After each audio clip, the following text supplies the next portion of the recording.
Right. So you can behave in different ways towards different categories of Yeah, people. well, there are, like, for example, different punishments Right. depending on which category you are. Like, Whereas for Kant, that's never the case. no, that cannot be the case for Kant, because ethics is universal for Kant. Act only on that maxim which you can wish to be universal law. It has to apply to everyone. Like, Kant takes it to be the essence of unethical behavior to make exceptions from the universality of the law.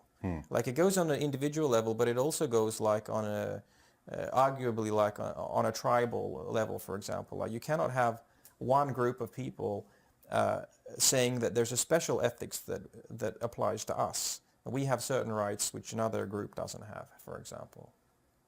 Right. That's tribalism. That's not ethics.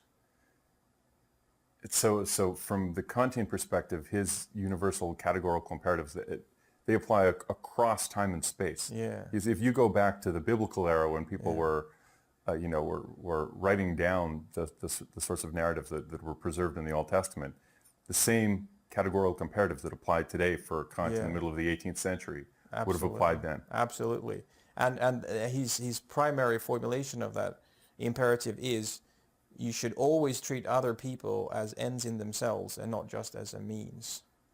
And he would say that was as valid 4,000 years ago as it is today. It's as valid in Canada as it is in South Africa.